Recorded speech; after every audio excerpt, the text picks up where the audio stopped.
तो चीज ये बहुत समझना जरूरी है कि टेररिज्म जो है ना वो वैक्यूम में नहीं होता है, it doesn't survive in A vacuum. तो इसके लिए तीन चार चीजें, जैसे बिल्डिंग में एक इंफ्रास्ट्रक्चर चाहिए होता है, फाउंडेशन चाहिए होता है, पिलर होता है, इस तरह से टेररिज्म में दो तीन चार चीजें बहुत जरूरी होता है। एक तो है there's a strong ideology, however bad the ideology might be, एक मोटिवेशन बहुत जरूरी होता है, उसके साथ होता है कि एक ऑर्गेनाइजेशन। तीसरी चीज होता है कि इंटेलेक्चुअल कवर फायर, उसको जस्टिफाई करने का। आप देखिए अलकायदा से शुरू करके आईएसआईएस, हर एक के पास एक जस्टिफिकेशन है, उनके मैगजीन है, they try to do it, and there are people जिनको ओवरग्राउंड वर्कर कहा जाता है, वो इंटेलेक्चुअल कवर फायर माओवादियों को यहाँ पे बहुत दिया जाता है। There are people who also try to advocate for cross border terrorist by saying terror has no religion. Burhan Wani को जिस तरह से एक मार्टर की तरह कुछ लोगों ने प्रमोट किया था। And the fourth pillar is funding. बिना फंडिंग के कुछ नहीं होता है। आप देखिएगा जिस तरह से स्टोन पेल्टिंग एक टाइम होता था, it was a norm than an exception. हर शुक्रवार को स्टोन पेल्टिंग होता था। आज वो स्टोन पेल्टिंग है नहीं। क्यों नहीं है? फंडिंग बंद हो गया। कहां से फंडिंग बंद हुआ? फंडिंग बंद हुआ जो क्रॉस बॉर्डर ट्रेड होता था, जिससे नारकोटिक्स आता था in Kashmir, that was first. Second is जिस तरह से हवाला ऑपरेटिव्स जो है, मनी लॉन्ड्रिंग जो कर रहे हैं, वहां का जो जहां से पैसा आता है, वहां पे बहुत बड़ी रोक लगाई गई है। तो ये चार चीजें बहुत इंपॉर्टेंट है, ideology, intellectual cover fire, organisation, funding, and fifth जो ऑर्गेनाइजेशन का ही पार्ट है, training. It is a constant training that keeps on happening. और उसमें ये समझना बहुत जरूरी है कि जो टेरर ऑर्गेनाइजेशन है, इनको हम ये समझना छोड़ दे, वी स्टॉप थिंकिंग और प्रिज्यूमिंग जो टेररिस्ट होते हैं वो गरीब घर से आते हैं। ये एक नैरेटिव बहुत दिन से चलाया गया था कि पाकिस्तान से आया था वो जो टेररिस्ट इन 26/11, वो तो गरीब घर से था। ऐसा नहीं है। There are terrorist which have emerged from Middle East and many other countries who are postgraduates. They are extremely educated. They have huge amount of money. Osama bin Laden was from a very rich family. Bin Ladens are one of the biggest business enterprises of Middle East. ये समझना जरूरी है कि funding of terrorism is an organised business. तो if you have to break terrorism, any kind of terrorism, you have to break the backbone, and the backbone is the funding of terror. और ये जो आज terrorism लेके इतनी बातें होती है, ये नो मनी फॉर टेरर का जो कॉन्फ्रेंस भी हुआ, इसका कारण एक है, मोस्ट इंपॉर्टेंट रीजन है 1945 के बाद से जो ऑर्गेनाइजेशंस तैयार किया गया था, जिनका काम था to stop conventional war and to stop non state actors from provoking war. Those organisations, उसको मैं एक ही शब्द में उनको कहूंगा, यूनाइटेड नेशन। आज तक United Nation has failed to counter all kind और prevent war and prevent terrorism. ये prime minister has made it very clear time and again in United Nation that terrorism का आज तक कोई डेफिनेशन नहीं है। There is no definition in United Nations what terrorism stands for. So when you do not have a definition of what terrorism stands for, how would you counter terrorism? So how would you do financial action against terrorism? जब आपके पास terrorism का definition ही नहीं है। जो global war on terror चल रहा था from 2001 onwards, एक टाइम था जब United states came up with a term called good terrorist and bad terrorist. जो अफगान तालिबान था, that was bad terrorists for them. There were some others who were good terrorists for them. This is the problem. This is where the problem is. So when we talk about what India is doing, और इसके साथ मैं एक चीज कहना चाहता हूं, ये जो G20 अभी हो रहा है 2023 में, जिसमें foundation has a role to play also as a secretariat, it is important to understand organizations like G20 have become very prominent because United Nations is failing in its task of preventing terrorism. And that's why a lot of countries are looking up to countries like India to become a solution provider in many areas, including counter-terrorism. And then comes the issue of what is India basically doing? कैसे कर रहा है? When the Home Minister says no fund for terror, no money for terror, it's not a rhetoric. They have actually done in practice. And what are the things they have done to prevent that money flow to fund terrorism is something we have to understand. And for that to understand, it is important to understand where the money comes from to fund terror. सबसे important चीज है narcotics trade. It is important to understand that narcotics trade in the whole world surprisingly बहुत सारी intelligence agencies है, some of them are in the west, जो इसको support करता है for all the nefarious activities to be financed. मैं नाम नहीं ले रहा हूं किसी का। So when India takes a strong stand against narcotics, ऐसा नहीं है कि सब देश खुश होता है, और जो सब देश की मैं बात कर रहा हूं उसमें बहुत सारे सिविलाइज्ड डेवलप्ड कंट्रीज भी है जो अपने आप को डेवलप कहते हैं, जो अपने आप को नॉर्थ, ग्लोबल नॉर्थ कहते हैं, जो अपने आप को फर्स्ट वर्ल्ड कहते हैं। उनके भी कुछ ऑर्गेनाइजेशंस है। They want this terrorism to happen. They want this narcotic state to continue. And the best example of that is 2001 May, when United States entered Afghanistan. How many hectares in Afghanistan was under poppy cultivation, and how many hectares are there today in under poppy cultivation? It has gone up by several times. And that is the most important point to understand. So what India has done, there's an unprecedented counter narcotics operation going on in this country. When we consume narcotics, when people of a country consume narcotics, unknowingly, they are funding their own destruction, because this narcotics money goes into funding terrorism.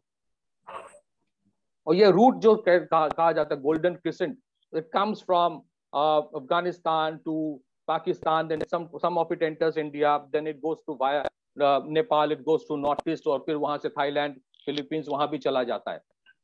One is an unprecedented attack on narcotics trade. अब वो the amount of narcotics that has been caught in the last 2 years, it is almost like 40 to 50,000 crore. Imagine 40 to 50,000 crore का narcotics पकड़ा गया India में, and that narcotics was supposed to be consumed by Indians. So 40 to 50,000 crore would have flowed from India to those people who fund terrorism against India. So where does the money come from? Surprisingly, for terrorism, is through the consumption of narcotics in very basic country. And that is where the government has hit the most. और उसमें एक चीज देखिए, a section of Bollywood and some people, how they try to normalize drug consumption by saying, तो क्या हो गया, थोड़ा सा drugs ले लिया तो. That is the danger. When you normalize consumption of narcotics, एक तो वो society को devastate कर देता है. In Punjab, you see what has happened. First, narcotics fund terrorism, and secondly, by narcotics, you can destroy a society, a generation, because they could not create Khalistan. Now they're destroying Punjab. Second is money laundering. So if you see a series of acts that have been made by government of India related to money laundering, that's a very, very important step towards catching and preventing the flow of illicit money, illegal money towards terrorism. और इसमें financial action task force जो है, there's a big flaw. Please understand this. When we say financial action task force has put Pakistan in the grey list, financial action task force of United Nations and other organizations जिनने मिला के FATF बनाया है, FATF only deals with money flowing, illicit money flowing through formal institutions. It doesn't deal with illicit money flowing through illegal money laundering hawala channels. So how do you deal with that? There is no mechanism in the world to deal with illicit money flowing through hawala networks. And that is where a lot of work is being done by Enforcement Directorate. Which is why you see suddenly a lot of many places where these are being caught. Large amount of cash, large sachet of cash. And this cash, in certain way, goes into organized crime, through which it funds some or the other way nefarious activities, directed against India. Third is organized crime. Organized crime and terrorism are two hands of the same structure that is trying to destroy the very essence of India. मैं इसका एक बहुत अच्छा example देता हूँ. 1992 में जो blast हुआ था मुंबई में, वो जो रूट यूज किया गया था for bringing in RTX and AK-47 was the same route with which silver smuggling used to happen to India. और जो लोग सिल्वर स्मगलिंग करते थे, उन्हीं को यूज किया गया था to bring in RTX. So organised crime और ऑर्गेनाइज्ड क्राइम के खिलाफ, if you see the recent reforms in the amendment in the NIA Act, now NIA will deal with all kind of money laundering activities also. It will deal with narcotics issues also. It will deal with fake currencies also, because fake currency is the fourth pillar. So narco से पैसा आता है, हवाला से पैसा आता है, organized crime से. So what is the relevance of D company? This is what you have to understand. D company is funding terrorism. It's a financier. So that BSF can go and catch all these people even if they are 50 kilometers away.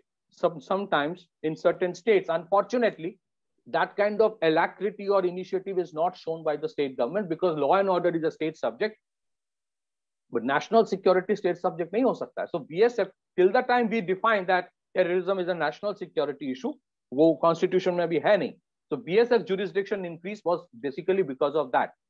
And the most important thing to understand is shadow investments in the stock markets and real estate markets. There are a lot of shadow investments. ये हमें पता ही नहीं कि there might be the organizations who are funding a particular project might be connected with an organization somewhere who might in return might be connected with an organization funding some of these terror organizations. That is why when you say fighting terrorism, one aspect of fighting terrorism is to have these counter-terror special forces, whether you talk about Rashtriya Rifles or most of the states today have an anti-terrorist squad. You have SWAT teams which are being created, swift weapons and tactics team. There are special forces being created. That's one part. The other part is to get into the details of it. And that's where hybrid war mechanism fighting is very different from fighting conventional or sub-conventional war. And that is why in this war against the hybrid terrorism that we are facing, government, while expanding the central police forces, is strengthening. The capacity building is happening in 3 or 4 organizations. One is NCB, Narcotics Control Bureau. One is NIA. One is Enforcement Directorate. And the fourth is the Customs. Customs में बहुत ज़्यादा capacity building हो रहा है. A lot of technology intervention is happening. It is because of that the drugs are being caught in the ports. NCB has seen massive expansion from 26 zone and sub-zonal offices. The government of India, the Ministry of Home Affairs have taken a decision to expand it to 43. NIA, the Home Minister has made it, has pledged it, has announced by 2024, India would have NIA branch in all the states of the country. Today, there are, sanctions have been given for 18 branches and the headquarters, which is in Delhi, which means almost like 18 to 19 operating. The third is Enforcement Directorate. Unless you can check money laundering, unless you can counter fake currency, that cannot be done by a special force. For that, Enforcement Directorate is required. So these are the organizations with which India is fighting terrorism. And all of this is fighting the funding of terror. That we have to understand. NCB catches narcotics, Customs catches narcotics, NIA catches fake currency, NIA, Enforcement Directorate finds out the Hawala routes. All this together is that no fund for terror, no money for terror that the Home Minister talked about. And we are taking forward a template for the rest of the world to follow. Right? So now there are challenges. It doesn't mean that challenges are over. In the Maoist belt, Vinayji can say much better than me. They have found out other unique ways. They have an extortion racket. Extortion is a very big part of funding Maoism. Contractors are forced to pay money. I have heard and I've seen 1 or 2 instances where contractors were told that you can build a road. Ek to paisa dena parega to the Maoist. Deep inside, there will be a mine which will be planted, which cannot be detected by a normal mine detector. And the contractor has very little option but to follow. There was a time like that. आज तो वो बहुत कुछ change हो गया है. There are many roads जहाँ पे contractor जहाँ जाना नहीं चाहता था. CRPF has taken over, making those roads, getting inside Maoist zones. If you see, the Maoist area of influence has substantially shrunk, right? But the war doesn't end here. As our opponents or adversaries or those who are against the idea of India realize that you cannot destroy India either by a conventional war or with terrorism, they would go and do, and they're actually doing what is the third option, that is anarchy. Create a situation where you will force or provoke people through social media, through misinformation warfare, rather disinformation warfare, to create mass uprising based on a fake issue. And that is where countering the intellectual cover fire for issues is very important. Fake intellectual cover fire. That is a very important part, and which we have to understand. So I will not take much time, but let me tell you, these are the fundamental dynamics that Prime Minister and the Home Minister have been working on. Two issues that we have in hand, which are very important, is that many of the states have not geared up to fight this. We are a federal republic, so the states have equal responsibility. Unfortunately, most of the work is being done by the central organizations. The states are still not up to the mark. Capacity building हुई नहीं है, जहां पे पैसा देना था in terms of infrastructure building होता नहीं है. That is a challenge that we are working on. The government has to work on this, and as researchers we are pointing that out. As panelists in television debates we point that out. The other issue is fencing of Nepal border is very important. The open border is a major challenge. It can have its justifications and benefits. Ek time shayad tha. Today, the open border has been exploited to the hilt by ISI and now being done by China to put in all kind of fake currency, narcotics, fake, illegal arms, infiltration. Many other things are happening. Unless we fence the Nepal border, unless we take that issue seriously, it need not be an actual border. It can at least be a line of actual control. You need something in between. You cannot have an open, free for all. That is something that we have to work on. And we need an internal security doctrine. That's my fundamental thing. The government in the last 8 years have done enormous amount of work in terms of creating the architecture, which is phenomenal, but the war is continuous because let's understand, terrorism itself keep on evolving. It is not static. So as you evolve, they will try to evolve more. And it's a continuous game that we have to fight on, but we are on the right track. I rest my case here. Thank you. आज का दिन सुमित जी का है, हम लोग सुमित जी को सुनेंगे और सुमित जी का मैं एक परिचय बता देता हूं आपको। आज मिनिस्ट्री ऑफ होम अफेयर्स एक नए जो मॉडस ऑपरेंडाई ऑफ फंडिंग है, जिसको पॉकेट फंडिंग कहा जाता है, जिसका इस्तेमाल सीए के दंगों में और किसान आंदोलन के समय हुआ, खालिस्तान रेफरेंडम वाले इशू को भी फंड करने के लिए हुआ, फंडिंग, पॉकेट फंडिंग। वो पॉकेट फंडिंग जो शब्द है, आज एमएचए उसको यूज कर रही है। उस पॉकेट फंडिंग शब्द का इजाद सुमित मेहता जी ने किया। तो सुमित मेहता जी का एक ये परिचय है कि and that word pocket funding is used like anything in some articles also I have seen. Amitabh Tripathi ji साथ में है। भारत इजराइल संबंधों पर ये लगातार कई, मुझे लग रहा है 2 दशक से तो मैं देख रहा हूं लगातार काम कर रहे हैं और एक मजबूत कड़ी है। अक्षय बकाया जी हैं। अक्षय जी हिंदी के प्रोफेसर हैं पेरिस में और बहुत शानदार एक्टिविस्ट हैं। पहले लेफ्ट में होते थे और आजकल इनका एकाएक जब चीजों की असलियत देखी तो इनका हृदय परिवर्तन हुआ। इनको जब सच्चाई दिखी तो आजकल ये बड़े टारगेट पे हैं, हिट लिस्ट पे हैं हर तरीके से। हालांकि अभी पुणे है, लेकिन पुणे और पेरिस के बीच में रहते हैं। पेरिस का जिक्र इसलिए करना जरूरी है क्योंकि जो एनएमएफटी कॉन्फ्रेंस, फर्स्ट एनएमएफटी कॉन्फ्रेंस हुई 2018 में, वो पेरिस में हुई। सेकेंड 2019 में मेलबर्न ऑस्ट्रेलिया में हुआ और मुझे लगता है कि उसके बाद जो कोविड का समय था उसके चलते जो नहीं हो पाया, तो 2022 में नवंबर में भारत में हुआ। कुल मिलाया जुला करके एनएमएफटी कॉन्फ्रेंस में 93 कंट्रीज और डेलीगेशंस ने पार्टिसिपेट किया।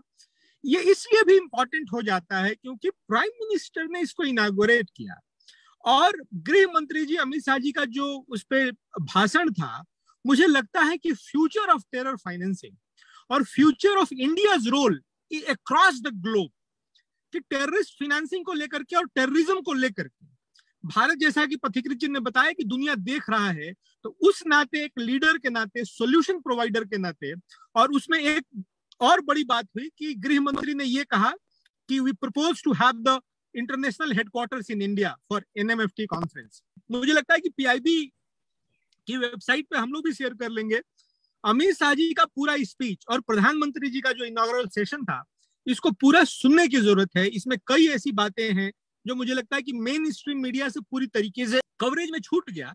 हेडलाइंस के नाते तो जरूर एनएमएफटी कॉन्फ्रेंस का एक स्टोरी के नाते जिक्र आया, लेकिन विस्तार से मुझे दुख भी हुआ कि इसमें बहुत कुछ लिखा पढ़ा नहीं गया। एनएमएफटी कॉन्फ्रेंस में जो हाइलाइट्स थी उसको मैं 2-3 लाइन में बताता हूं। एक तो इंडिया ने अपनी बात को दोहराया कि हमारा zero tolerance approach towards terrorism है। और मैं याद दिला दूं कि प्रधानमंत्री जी जब पहली बार आप अमेरिका गए, भारत के प्रधानमंत्री बनने के बाद मोदी जी जब अमेरिका गए तो उन्होंने बड़े क्लियर शब्दों में ये बोला कि ये जो प्रैक्टिस है good terrorism and bad terrorism का, ये नहीं चलेगा। और कम से कम टेररिज्म पे एक वर्ल्ड वाइड, एक ग्लोबल लेवल पे एक कंसेंसस, एक डेफिनेशन तो टेररिज्म का होना ही चाहिए। मालूम चला कि भारत के लिए दाऊद इब्राहिम टेररिस्ट है और पाकिस्तान के लिए वो टेररिस्ट नहीं है, और वो अमेरिका में जाकर के बिजनेस कर रहा है और सऊदी अरब और दुबई में जाकर के वो शेल्टर ले रहा है। तो टेररिज्म को लेकर के एक कंसेंसस जो बनाने की बातचीत है, उसको लेकर के मुझे लगता है कि उस बात को दोहराया गया इसमें। दूसरा कि टेररिस्ट फाइनेंसिंग को लेकर के कई बातें कही गई। और मैं एक बात बता दूं आपको कि जो 2020 में हमारे यहाँ एफसीआरए बना, जो एफसीआरए 2020 का जो वर्जन आया, उसमें एकाएक ऑक्सीजन, जो श्वास नली है वो चोक हो गया, ऑक्सीजन मिलना कम हो गया उन ऑर्गेनाइजेशंस को जिनको हम एनजीओ कहते हैं। हालांकि एनएमएफटी कॉन्फ्रेंस में इनको एनपीओज कहा गया है। तो मुझे लगता है कि एनपीओज और एनजीओज में क्या अंतर है और इन दोनों शब्दों का क्या महत्व है, इसको सुमित मेहता जी विस्तार से बताएंगे आगे। और जो नए मॉडल्स ऑफ ऑपरेंडाई है, नए चैलेंजेस हैं, हम 5th जनरेशन वॉरफेयर टेक्निक के दौर से गुजर रहे हैं, 5GW जिसको कहते हैं। तो उसमें 2 ही बड़े टूल्स हैं, सोशल इंजीनियरिंग और प्रोपेगेंडा। और इन दोनों को बूस्ट करने के लिए, इन दोनों को एक्सपेरिमेंट में लाने के लिए फिनांस की जरूरत पड़ती है। तो ये 5GW के संदर्भ में भारत में जो ये एनएमएफटी कॉन्फ्रेंस हुआ नवंबर 2020 में, और उसमें जो अमित शाह जी का जो वक्तव्य रहा, प्रधानमंत्री का जो इनॉग्रल भाषण रहा, उसमें जो रेजोल्यूशंस पास हुए और परमानेंट सेक्रेटेरिएट की जो बात कही गई भारत में, तो उसके महत्व क्या है, उसके इम्प्लीकेशंस क्या होंगे, उसके रिपरकशंस क्या होंगे, फ्यूचर ऑफ टेरर फाइनेंसिंग यानी फ्यूचर ऑफ टेररिज्म वो क्या होने वाला है, और भारत किस तरीके से उसको टैकल करने के लिए आगे बढ़ रहा है। थोड़ा सा एनएमएफटी कॉन्फ्रेंस के पर्सपेक्टिव में मैं अब आमंत्रित कर रहा हूं, बल्कि सुमित मेहता जी को, कि इन सारे विषयों को लेकर के एक अंतिम आग्रह के साथ कि जब ऐसे कोई विषय आते हैं तो हम मानते हैं कि ये बड़ा इंटेलेक्चुअल एलीट का विषय है। मुझे लगता है कि तब तक सफल हम एनालिसिस नहीं कर पाएंगे इन चीजों का, उसके एनालिसिस को सफल नहीं माना जाएगा जब तक कि आम आदमी को एनएमएफटी कॉन्फ्रेंस के बारे में हम सर्वसाधारण की भाषा में नहीं समझाते। तो ये भी आग्रह रहेगा सुमित जी से कि इसको बहुत इंटेलेक्चुअल एलीट के डोमेन से बाहर निकाल करके एक आम जन की भाषा में terrorism financing, NFT conference, India का रोल और दुनिया में जो भारत ने बढ़त ली है अपने प्रधानमंत्री मोदी जी के नेतृत्व में इस विषय पर, उसको लेकर के विस्तार से बताएं। धन्यवाद विनय भाई एंड नमस्ते एवरीवन। मुझे यहाँ आज आमंत्रित करने के लिए मैं एसपी मुखर्जी रिसर्च फाउंडेशन को आपका आभार व्यक्त करता हूँ। और सबसे पहले टेररिज्म के बारे में या आतंकवाद के बारे में तो सबको पता है। टेररिज्म शायद अगर हम अनुभव से, मैं अपने अनुभव से बात करूं तो जो 12 फरवरी 1993 का पहला टेरर अटैक हुआ था इंडिया में, Mumbai BSE Bombay stock exchange, क्योंकि मैं 16 वर्ष की उम्र में बीएसई में काम करना शुरू कर दिया था। और उस दिन मैंने मेरे आंखों के सामने डेड बॉडीज देखे हैं, मैंने बीएसई का टूटा हुआ बिल्डिंग देखा है। मैंने वहां से मेरा टेरर के साथ एक हेट रिलेशनशिप चालू हुआ है, because I have seen what terror is and at the young age of 17 years I have seen that. 17 वर्ष की उम्र में मैंने ये सब देखा है। जो पथिकृत जी ने भी बताया कि कैसे लाया गया, यस, पूरा गोल्ड, सिल्वर और वाइट गुड्स का एक स्मगलिंग का पूरा बिजनेस चलता था, which was handled by Dawood. उसके साथ यहाँ के कुछ लोकल्स थे जो एक पर्टिकुलर कम्युनिटी से बिलोंग होते थे, who were part of this whole racket, and the fisherman community was working very closely with them. तो उन लोग ने सिर्फ लाने का काम किया, उन लोग को तो पता भी नहीं था अंदर क्या है। अब आतंकवाद पे बहुत बातें हो चुकी है, अब आतंकवाद फिनेंस कैसे होता है। तो कुछ चीजें तो आजकल बहुत पॉपुलर है, नार्कोटिक्स ट्रेड, हलाल माफिया जो है पूरा, जिहाद, हलाल जिहाद जिसे कहते हैं, नार्कोटिक जिहाद जिसे कहते हैं, वो तो सबको पता है। एक्सटॉर्शन के बारे में थोड़ा बहुत प्रतीकित जी ने कहा है। लेकिन अगर हम ब्रॉडली में देखने जाऊं तो मैं टेररिज्म को 3 एंगल से देखता हूं, और तीनों के कुछ मोडस ऑपरेंडी अलग है और कुछ मोडस ऑपरेंडी बहुत सिमिलर है। और दूसरा, मैं इसको ब्रेक डाउन करूंगा into 2 factors. One is the illegitimate and the cash channels, and one is the use of banking and the formal accounting और the business on the banking channels. तो मैं इसको रेड टेरर का एक part है, one is green terror and one is political destabilisation. There are 3 parts of terrorism, क्योंकि when you are in the 5th generation warfare, we also use political destabilization tools. We use tools like, say, the farmer protest जो हम लोगों ने देखा था Delhi border पे, टिकरी border और शिंगू border पे, that is also part of terrorism. We cannot officially say it is a terrorism because no people are killed. Today terrorism का definition क्या है कि it is about killing people. But nobody looks at terrorism from the point of view of destabilization of the state and the political system, and replacing that state and political system with their own regime and their own systems. People are not looking from that perspective. So मैं पहले the black channels, the white channels, now इसमें बहुत सारी fungibility है, black to white की fungibility भी है. So probably I'll not have मैं एकदम watertight compartmentalization करके नहीं कह पाऊंगा, लेकिन अब जब हम लोग ये 1993 टेरर अटैक और सीरियल बॉम्बे ब्लास्ट से बात करें, तो material came in India was free of cost, it was sponsored by someone. आगे ऑफ कोर्स चल के अब उनको वहां से भी पैसा मिलता है, दैट्स अ सेपरेट थिंग, लेकिन वो मटेरियल आता है because of state sponsorship of terrorism by some other state. Okay, in case of India, it is by Pakistan and ISI who are the state sponsors of terrorism in India. So वो material free of cost आता है। मैं बोलूंगा हम लोग देखते हैं कि नार्कोटिक्स ट्रेड है। Narcotics trade is not as simple as के कि यहाँ नार्कोटिक्स आ गया, हमने यहाँ से पैसा भेज दिया। I don't want to name a place of worship in the very city of Mumbai. वहां आज के तारीख में अगर आप जाएंगे, you will get one of the best quality charas. I am sticking my neck out and saying you will get the best quality charas, and nobody, NCB वहां जिस दिन हाथ भी लगाएगी उस दिन बंबई जल उठेगा। आता है वहां माल फ्री ऑफ कॉस्ट, वो पैसा, see this is part of the terror funding. पैसा वहां मटेरियल फ्री ऑफ कॉस्ट आता है, they sell it, they generate money, that money is used somewhere else. Now where is it used, we don't know, that is a black hole. वहां से सिर्फ पैसा, या फिर वहां से आता है 75-80% माल उन लोग बेच देते होंगे, 20% खुद बेच के वो पैसे से उन लोग प्रॉफिट से उन लोग चलता है। सो टेररिज्म में नार्कोटिक्स का पार्ट जो है, जो नार्कोटिक्स जिहाद है, that is also to fund terror organizations in India to run the whole thing in India with the money that they get in India, so that they don't have to get money from outside, because आज के तारीख में cross border movement of money is relatively difficult. It is not that it is impossible, मैं उसके बारे में भी बात करने वाला हूँ, लेकिन कैश मूवमेंट करो उससे तो अच्छा है कि इनको माल दे दो, ये माल बेचेंगे, पैसा रखेंगे, वो पैसे से खुद का काम कर लेंगे। That is the first part of narcotics jihad. I will end the narcotics jihad part here. And दूसरा, when we look at, this is the green terror part, the red terror part में दूसरा है कि a huge portion is also funded by exploitation of natural resources in those places. आप अगर झारखंड, छत्तीसगढ़, वो सब areas में जाएंगे, वहाँ जो लेफ्ट विंग एक्सट्रीमिस्ट है, the red terror I can say, they are also engaged beyond extortion, beyond collecting taxes in the locality. They also are involved in illegal mining, illegal harvesting of natural resources, be it timber and other things, जिसका smuggling से लेके बेच के उन लोग profits बनाते हैं, जिससे उनका पूरा एक्टिविटी और गवर्नेंस सिस्टम और टेररिज्म चलता है। उनके जो आर्मामेंट्स परचेज है वो वहां से चलते हैं। These are partly cash, partly bank. When I say bank, कुछ पैसा बैंक से भी आते जाते रहता है in name of third party, shell companies, NGOs पे तो मैं आगे बात करने वाला हूँ डिटेल में। Maybe I need 10-15 minutes only for the role of NGOs, but right now we are only talking about the cash economy part.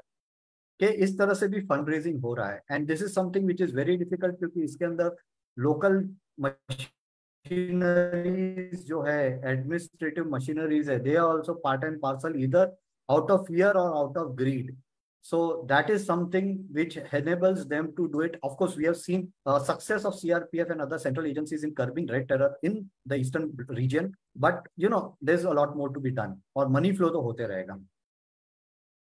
And this is where I'll end the cash part. One more thing, जो farmers protest के वक्त हुआ था, how did the cash move? Now this is very important. This is where I had discussed with Binay bhai long back the term called as pocket money. अबे पैसा कैसे आया था? कनाडा में और दूसरी जगहों पे गुरुद्वारों में पैसा डिस्ट्रीब्यूट किया गया था. सो से मिस्टर एक्स है, उसको कनाडा में पैसे दिए गए, वो पैसा उसने यहाँ मिस्टर वाई को ट्रांसफर किया उसके गांव में भटिंडा या समवेयर. उसको बोला ये पैसा लेके तू फार्मर प्रोटेस्ट साइट पे जा, वहां ये सो एंड सो पर्सन रहेगा, उसके हाथ में पैसे दे दे. तो ये सब जो पिज्जे बट रहे थे, बर्गर बट रही थी, दारू बट रहा था, उसका पैसा कनाडा से आ रहा था. अब इसके अंदर there is a loophole in FCRA, foreign contribution regulation act, के 1 लाख रुपए से कम का अगर आपको फ्रेंड्स और फैमिली के पास से बाहर से फॉरेन कंट्रीब्यूशन आता है, then you don't need to disclose it to the ministry of home affairs, the FCRA division. आपके बैंक में आता है, बैंक ने भी ये रिपोर्टिंग करने की जरूरत नहीं होती है. अब यहाँ प्रॉब्लम चालू हो गया. They use this loophole very efficiently. आज अगर 1 लाख लोगों ने 1 लाख रुपए 90,000 रुपए भी ट्रांसफर किए हो तो 900 करोड़ रुपए इंडिया में आ गए. That's a huge amount to run a protest for these many days. And this was within the premise of FCRA that I don't have to report it. Of course, it violated the law, क्योंकि उनके पास जब पैसा आया, FCRA में provision भी है कि अगर आपको पता है कि ये पैसा पॉलिटिकल पर्पस के लिए आ रहा है, because FCRA bans the use of foreign contribution for political purposes.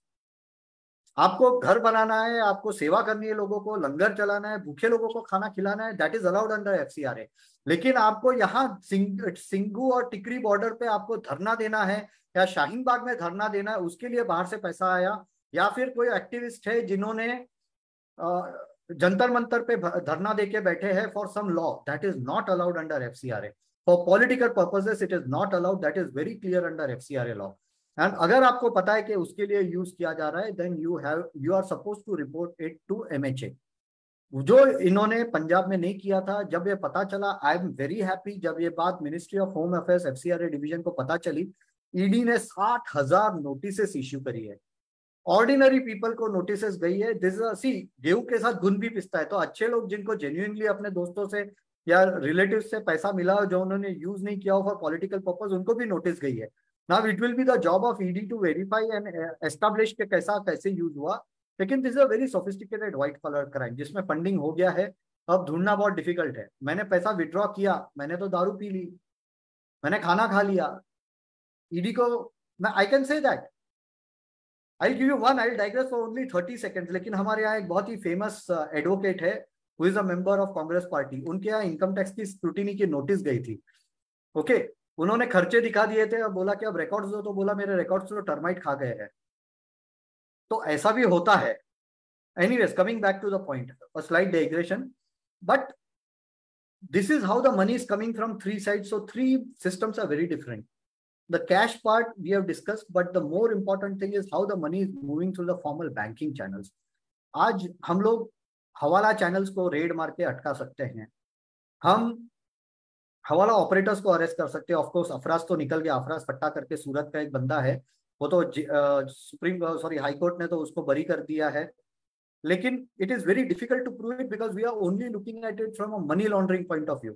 हम लोग मनी लॉन्ड्रिंग को जब देखते हैं तो हमने 2 लेग्स देखने चाहिए. I give you a numerical example so that आपको समझ में आए कि मनी लॉन्ड्रिंग में एक्चुअली जो हवाला ट्रांजैक्शन होते हैं उसके 2 legs, because see hawala is a double self balancing ledger on both the sides.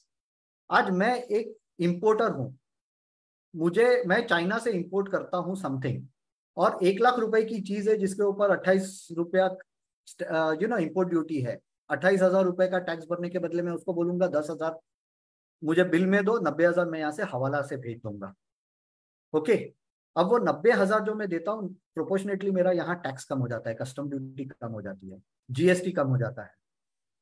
अब GST तो ठीक है, it is a pass through, so मुझे प्रॉब्लम नहीं कि customs is loading up to my cost. जो दूसरा 90,000 में यहाँ देता हूँ मेरे हवाला ऑपरेटर को, वो हवाला ऑपरेटर का काउंटर पार्ट वहां चाइनीज कंपनी को या दूसरे किसी को, या अगर चाइना नहीं हो और कहीं हो तो वहां दे देता है. अब वो यहाँ 90,000 है, उसका क्या हो रहा है?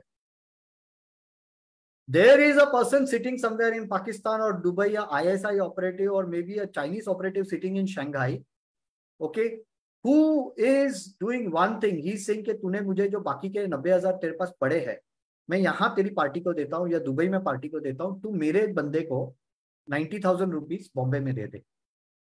अब वो बंदा कौन है? He is part of the terror network. तो यहाँ सेल्फ बैलेंसिंग हो गया। मेरे पास 90,000 आए रुपी में, उसके सामने मैंने बाहर इंडिया के बाहर किसी का डॉलर ट्रांसफर कर दिया, पाउंड ट्रांसफर कर दिया। यहाँ मेरे पास 90,000 है, किसी ने बाहर मुझे दिए, मैंने यहाँ टेरर एक्टिविटीज के लिए दे दिया। सेल्फ बैलेंसिंग हो गया है, मेरा लेजर क्लियर हो गया, हवाला ऑपरेटर का लेजर क्लियर हो गया। अब यहाँ चीज ये आती है कि हम लोग हवाला ऑपरेटर्स को सिर्फ मनी लॉन्ड्रिंग के एंगल से देखते हैं। What happened to that 90,000 rupees? Who was that money given? We are only looking at the leg of Sumit Mehta, who is an importer, has given money and he has passed on the money. That is not the end of it. If we have to really get into the hawala operations, the second leg, which is कि वो 90,000 जो उसके पास cash पड़ा था रुपए में, वो उसने किसको दिए? कौन से टेरर ऑर्गेनाइजेशंस थे, कौन से दूसरे ऑर्गेनाइजेशंस थे जिसको उसने वो दिया है? That is the most important part. यहाँ investigative agencies need to get innovative, and proportionately there has to be a amendment in law so that we can check the whole money flow instead of looking at only Sumit to hawala operator to a foreign hawala operator, and from a foreign hawala operator to the exporter outside India. That is not the end. The other side is very important. दूसरी side हम लोग देख नहीं रहे हैं. Now coming to the formal banking channels. Today movement of money बहुत easy हो गया है, बैंक बहुत easily transfer होता है. ये इवन शिंगू बॉर्डर और वहां जो पैसा आया था, it came through the formal banking channels, वो यहाँ कैश में कन्वर्ट होकर उनके पास फिजिकली गया, लेकिन the first step was the formal banking channels. और इसके बारे में FATF ने पॉलिसी पेपर्स निकाले हैं, डिस्कशन पेपर्स निकाले हैं, ड्राफ्ट रिपोर्ट्स बनाए हैं, and there is a huge need for the government to be very proactive on this side. हम लोग बातें करते हैं कि ED बहुत इफेक्टिव हो गई है। I beg to differ. ED के हाथ में आज भी पावर नहीं है। मेरे दोस्त है जो ED के लिए, चार्टर्ड अकाउंटेंट फ्रेंड्स है जो ED के लिए investigative, forensic auditing, forensic accounts verification, वो सब काम करते हैं। आज के तारीख में अगर हम बैंक को ED अगर सिंपल लेटर दे के मुझे से XYZ का बैंक अकाउंट का डिटेल्स चाहिए, bank can proactively refuse to give data under the banking secrecy laws. And this is an experience of my friends who are working with ED as consultants, कि उनको मिल ही नहीं सकता, जबकि बड़ा movement हो रहा है मनी का। आज FATF ने खुद बोला है कि banking has to be taken as a part of the overall effective management of the economy, and we have to take it from a perspective as the implementation partners with the agencies, which is not happening. Probably there has to be some proactive amendment in NIA Act so that banks can be involved in that. That is the first point I would like to make. How does money move? तो मैं पहले cross border transactions की बात करूंगा, बाद में with in the borders की transactions की बात करूंगा। आज मुझे हवाला से भी मनी भेजने की जरूरत नहीं है। Take for instance, I will give you one example. मैं यहाँ से लेदर एक्सपोर्टर हूँ।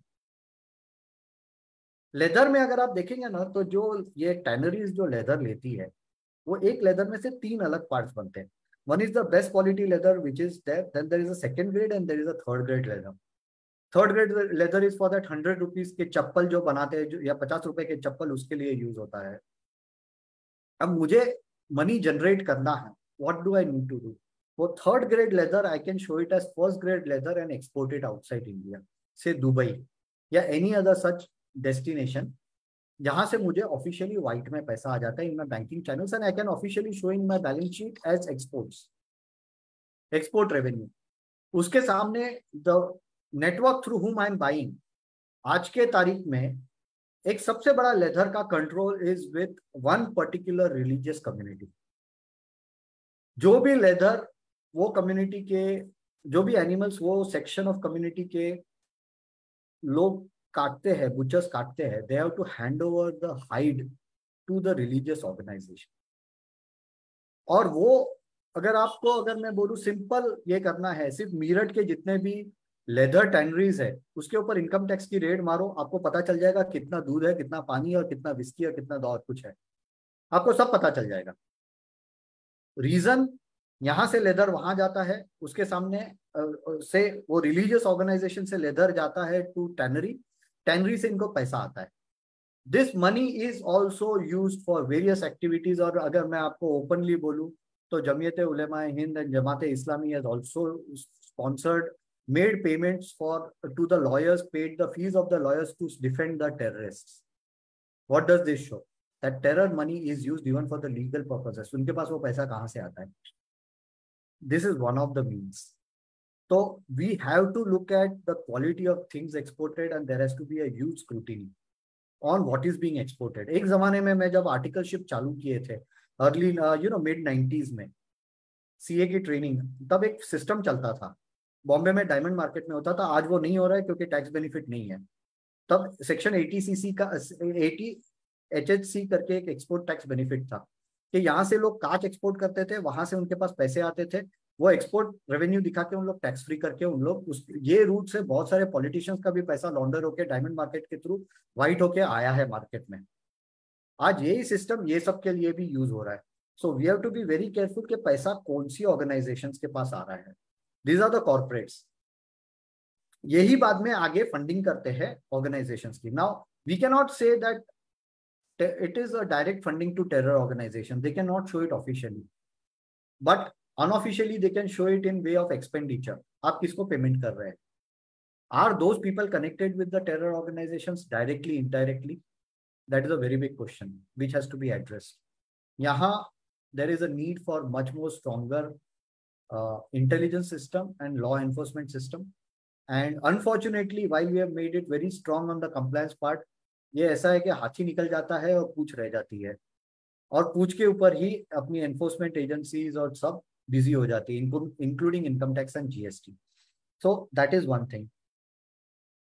दूसरा, बैंकिंग चैनल से रेमिटेंसेस आ रहे हैं। Today India is $100 billion remittance economy. आज कितना पैसा कहाँ कहाँ से आ रहा है, किसके फैमिली के पास आ रहा है, कितना उसमें से सामने वाले उसके रिलेटिव्स ने एक्चुअली हार्डवर्क करके कमाया है, और कितना उसको म्यूल्स करके यूज किया जा रहा है, that is a big question.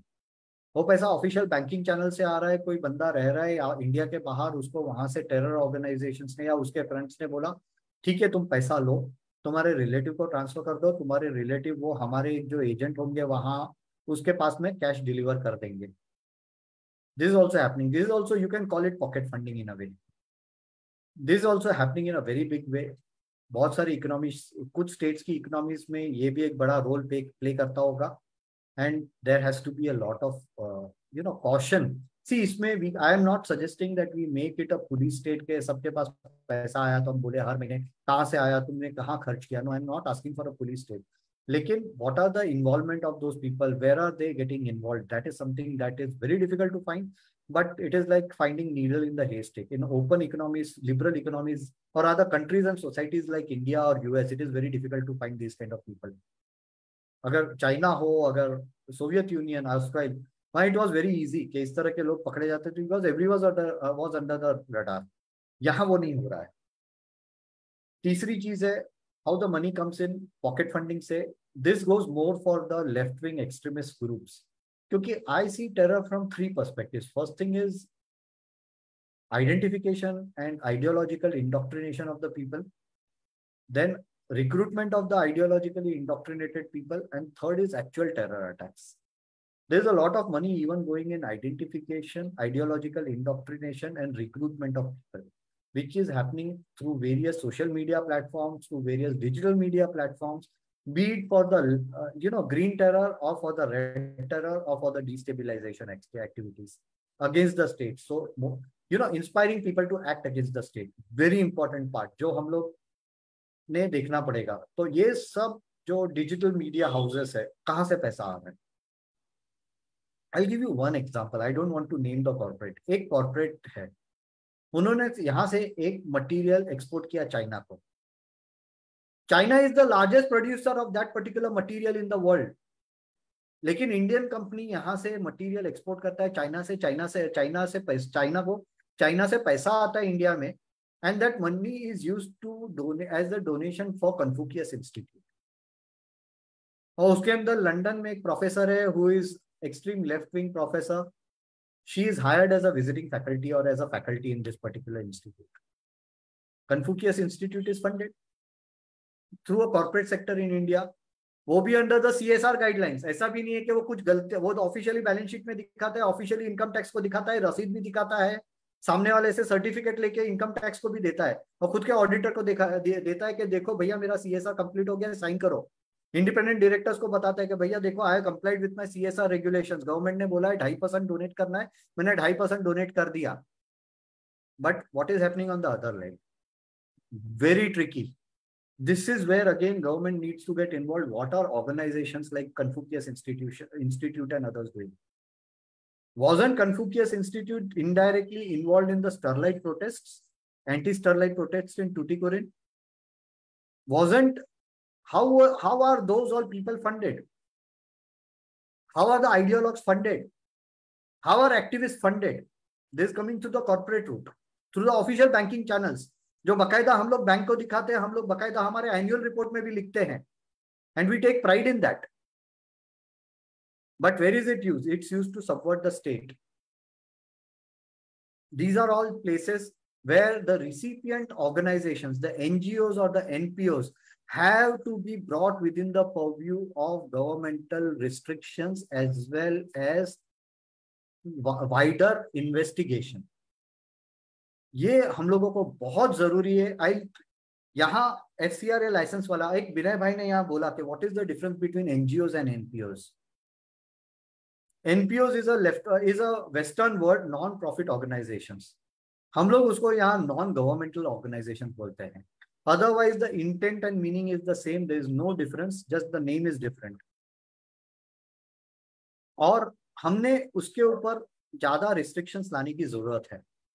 मैं frankly बोलूँ तो NGOs के लिए rather NPOs, from henceforth we'll use the word NPOs in this particular discussion and probably in all the discussions that come forward.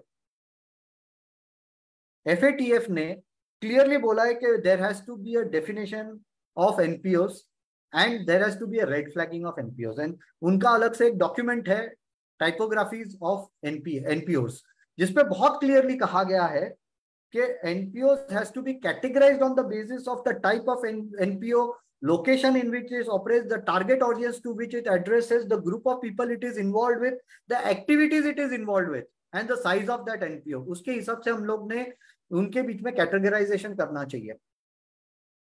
मैंने 2 आर्टिकल्स लिखे थे ऑन PFI का funding. ये जो पॉकेट फंडिंग का वर्ड है, government used it for the first time in after the PFI case, और मैंने 2 आर्टिकल्स लिखे थे न्यूज 18 में. फर्स्ट में जिसमें मैंने पूरा उसका प्रोसेस समझाया था, जो आज सब लोगों को पता है कि पॉकेट फंडिंग, मैंने किसी को पैसे दिए, उसने इंडिया में अपने रिलेटिव को पैसे दिए, इंडियन रिलेटिव ने वो पैसा PFI को दिया. तो technically for PFI what it happened that it is a domestic contribution and not a foreign contribution. So उससे मैं कुछ भी कर सकता हूँ.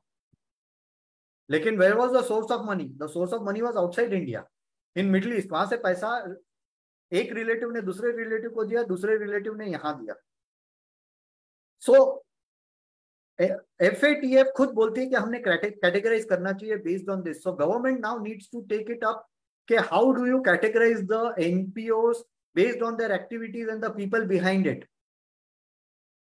FATF is also very clear that you need to do a KYC of 2 sets of people. First thing is the office bearers and the people managing, contributing to managing and running the NPO, and second the donors. Know your donors. That is very important. ये FATF ने clearly कहा है. तो कल सुबह अगर हम लोग मांगे कि भैया अगर आपको जो भी पैसा दे रहा है उसका पासपोर्ट का कॉपी दीजिए, आज के तारीख में जो जेन्युइन NGOs है उन लोग इवन 1000 रुपये आप डोनेशन दो तो आपसे पैन कार्ड मांग लेते हैं, उन लोग आपका ईमेल ID मांग लेते हैं, फोन नंबर मांग लेते हैं. मैंने ISKCON के केस में ये एक्सपीरियंस किया है. मुझे सर्टिफिकेट भी आ जाता है, आप ये दीजिए, आपको इनकम टैक्स में 80G में एग्जम्पशन डिडक्शन भी मिल जाएगा. But not everyone does it. So it has to be made very clear that the income tax officer governing the assessment of the NGO or the NPO for section 11 ka section 11 and 12 ka scrutinies and assessments for renewal of exemption has to get all this information, and that there has to be a regulatory body which takes all that information. That is very important. नहीं तो हमें पता नहीं चलेगा, इतना बड़ा देश है, कहाँ से भी पैसा आ जाएगा, चला जाएगा NPOs में. See, there is one similarity between a terror organization and a NPO. और मैं इसको 4M का थियरी बोलूंगा. Both organizations work on 4Ms. mobilization of men, money and material. Terrorists use it for one cause and NGOs use it for the other cause, and both are diametrically opposite. Lekin NPOs can provide a front to the terror organizations to fulfill their agenda and further their agenda. In what format? First, paisa aa raha hai to kahan ja raha hai? Is the NPO using the terror network to do the social service so that they can handle the indoctrination and recruitment of people? First question. Second, is the money coming in the NPO is diverted to terror? Second, very important question. And the last one, is this a sham NGO or sham NPO which is created only to give a cover to the terror activities, collect money and then that can move out? ये बहुत जरूरी है. यहाँ हमें banking sector को देखना पड़ेगा closely, banking operations को देखना पड़ेगा कि हमें कैसे पता चलेगा कि ये जो एनपीओ है वो एक जेन्युइन एनपीओ है या एक फ्रंट है या एक व्हीकल है जिसके थ्रू मनी मूवमेंट हो रहा है.